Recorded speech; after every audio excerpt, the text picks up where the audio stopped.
La direction de la SNCF, que je critique souvent, c'est déjà sur ce dernier aspect, rien que l'information.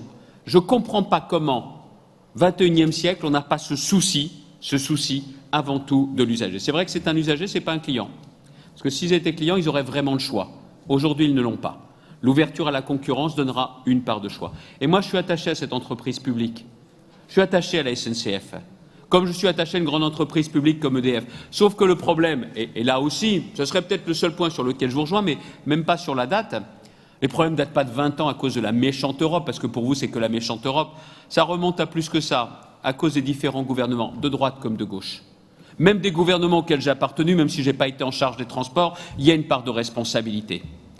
Et je pense que si les hommes et les femmes politiques prenaient davantage les transports du quotidien, ils n'auraient jamais laissé la situation se détériorer comme ça. C'est le problème du décalage, de la distance et de la déconnexion des responsables politiques.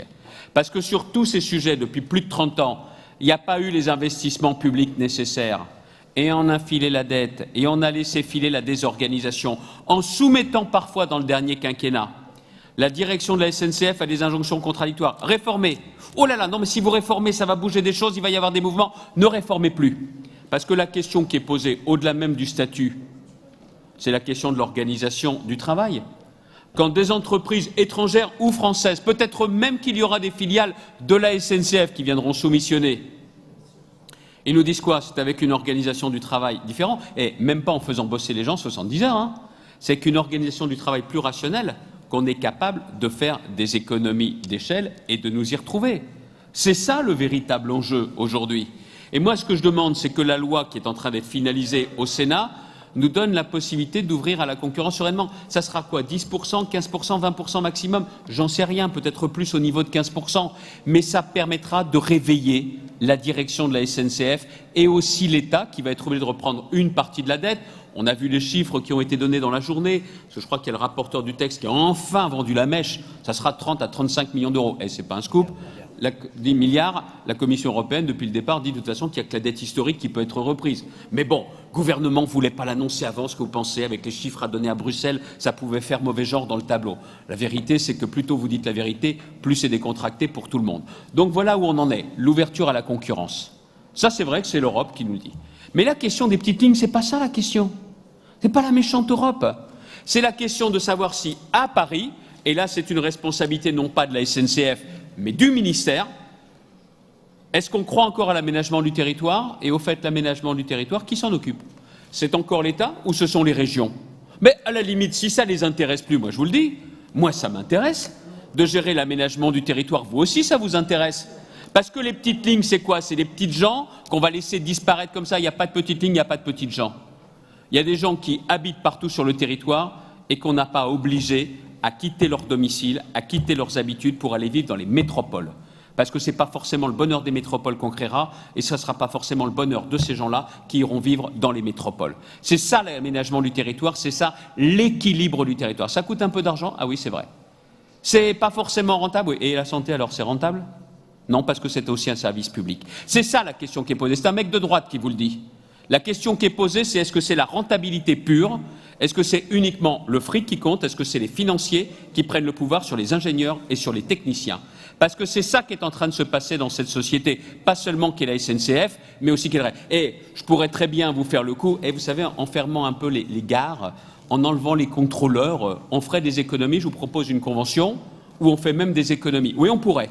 C'est comme dans la région, on aurait même pu baisser plus l'endettement de la région.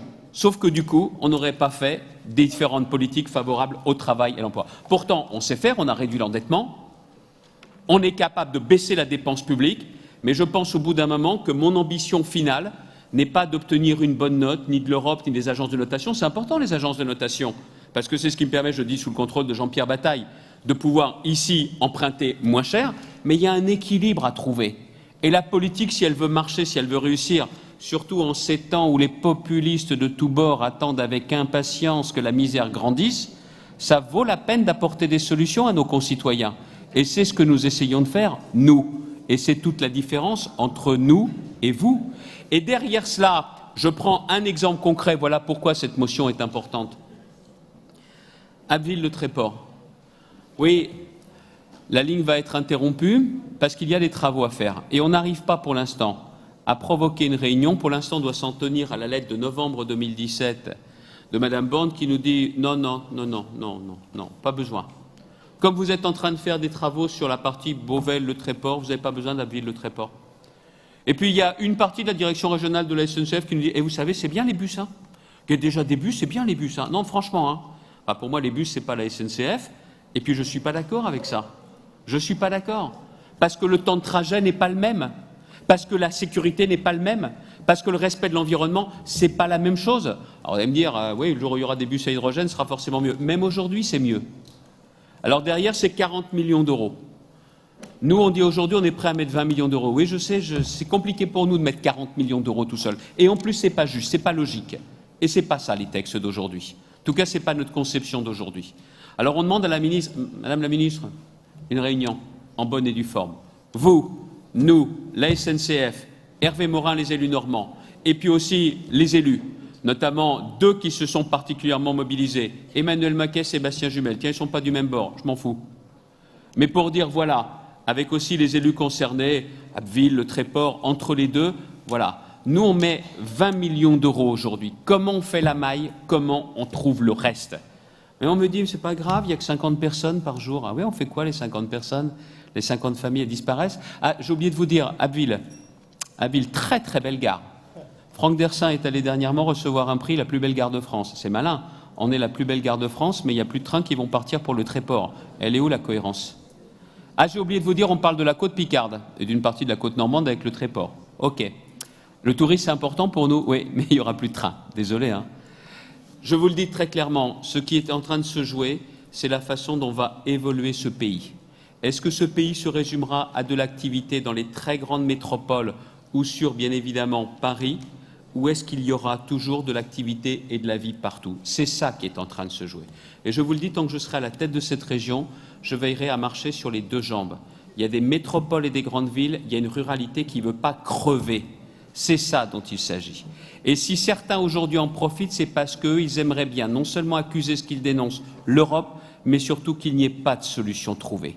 Je vous le dis, cette partie de l'hémicycle, ça ne lui plaît pas qu'on garde des contrôleurs dans les trains. Cette partie de l'hémicycle, ça ne lui plaît pas qu'on se batte pour le maintien de la ligne Abbeville-Le Tréport. Cette partie de l'hémicycle, ça ne lui plaît pas que l'on maintienne l'ensemble de nos gares. Cette partie de l'hémicycle, ça ne lui plaît pas qu'on se batte encore et encore en étant les porte-parole des usagers du train. Ce sont ceux qui sont capables de vous faire un tract en disant que je déraille, alors que nous sommes en pointe, non pas pour râler, mais pour obtenir.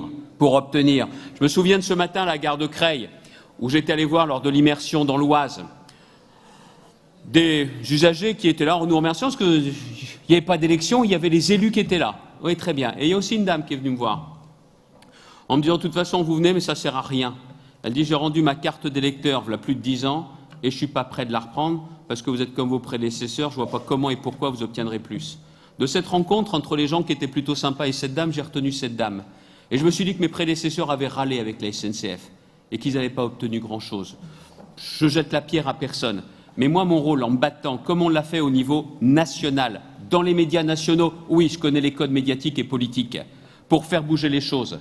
Je suis persuadé que si on obtient l'ouverture à la concurrence et si on obtient cette nouvelle donne avec l'État, ils ne veulent plus de l'aménagement du territoire alors qu'ils nous garantissent le montant des contrats de plan État-région. Et derrière, qu'on me laisse aussi utiliser d'autres moyens pour l'entretien du réseau, qu'on me donne la garantie que SNCF Réseau financera bien les investissements, même sur les lignes qui ne sont plus gérées par la SNCF, et d'autre part, qu'on nous laisse expérimenter le tram-train, comme Franck Dersin et Luc Foutry sont allés voir comment ça se passe en Alsace, et ça coûte moins cher, et on continue à utiliser le train plutôt que le bus, et qu'on nous laisse faire des études indépendantes pour qu'on ne soit pas dans les mains de la SNCF, qui, quand elle nous dit que les travaux coûtent 12 millions d'euros, je ne suis même pas sûr que ce soit 8 millions d'euros le vrai coût. Voilà ce que je demande tout simplement. C'est tout simplement pour pouvoir dire que dans cette région, parce que la compétence transport, c'est bel et bien la nôtre, il y a des gens qui se battent, mais se battre aussi qui peuvent obtenir des succès, pas pour nous, mais tout simplement pour les habitants de la région, parce que dans les habitants de la région, il y en a qui ne sont toujours pas des clients et qui ne le seront pas, ce seront des usagers qui ont besoin du train pour aller bosser, pour se soigner et pour vivre, et moi c'est à eux que je pense.